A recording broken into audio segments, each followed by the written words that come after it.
ಮಳೆಯ ಅಬ್ಬರಕ್ಕೆ ಮಣ್ಣು ತೀವ್ರ ಸಡಿಲವಾಗಿ ಮಂಗಳೂರು-ಬೆಂಗಳೂರು ರಾಷ್ಟ್ರೀಯ ಹೆದ್ದಾರಿಯಲ್ಲಿ ಮತ್ತೆ ಗುಡ್ಡ ಕುಸಿತದ ಆರ್ಭಟ. ಜುಲೈ 17ರಂದು ಬೆಳಿಗ್ಗೆ ನೆಲ್ಯಾಡಿ ಸಮೀಪದ ಕೌಕ್ರಾಡಿ ಗ್ರಾಮದ ಮಣ್ಣಗುಂಡಿಯಲ್ಲಿ ಸಂಭವಿಸಿದ ಗುಡ್ಡ ಕುಸಿತದಿಂದಾಗಿ 3 ಗಂಟೆಗಳ ಕಾಲ ವಾಹನ ಸಂಚಾರ ಸಂಪೂರ್ಣ ಸ್ಥಗಿತಗೊಂಡಿತ್ತು. ಚತುಷ್ಪಥ ರಸ್ತೆ ನಿರ್ಮಾಣದ ವೇಳೆ ನೇರವಾಗಿ ಗುಡ್ಡ ಅಗೆದು ರಸ್ತೆಯ ನಿರ್ಮಾಣ ಮಾಡಲಾಗಿದ್ದ ಕಾರಣ ಮಳೆ ಬಂದಾಗ ಈ ಭಾಗದಲ್ಲಿ ಗುಡ್ಡ ಕುಸಿತ ಸಾಮಾನ್ಯ ಘಟನೆಯಾಗಿದೆ. ಈವರೆಗೆ ಇಲ್ಲಿಯೇ 4-5 ಬಾರಿ ಮಣ್ಣು ಕುಸಿದು ರಸ್ತೆಗೆ ಹರಿದು ಬಿದ್ದಿರುವ ಘಟನೆಗಳು ಸಂಭವಿಸಿದ್ರೂ ಸೂಕ್ತ ತಡೆ ಕ್ರಮ ಕೈಗೊಳ್ಳದಿರುವ ಅಜಾಗರೂಕತೆ ಈ ಅನಾಹುತಕ್ಕೆ ಕಾರಣವಾಗಿದೆ.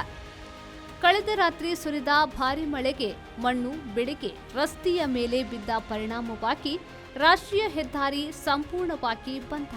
2 ದಿಕ್ಕುಗಳಲ್ಲಿ ವಾಹನಗಳು ಕಿಲೋಮೀಟರ್ಗಳಷ್ಟು ಸಾಲುಗಟ್ಟಿದ್ದವು.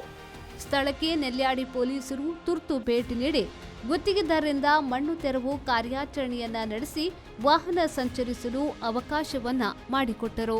ಸ್ಥಳೀಯರು ಹಾಗೂ ದಿನನಿತ್ಯ ಈ ರಸ್ತೆಯಲ್ಲಿ ಸಂಚರಿಸುವ ಪ್ರಯಾಣಿಕರಲ್ಲಿ ತೀವ್ರ ಅಸಮಾಧಾನ ಮೂಡಿದ್ದು, ಭವಿಷ್ಯದಲ್ಲಾದರೂ ಶಾಶ್ವತ ಪರಿಹಾರದ ಕ್ರಮ ಕೈಗೊಳ್ಳಬೇಕು ಎಂಬ ಒತ್ತಾಯ ಕೂಡ ಹೆಚ್ಚಾಗಿದೆ.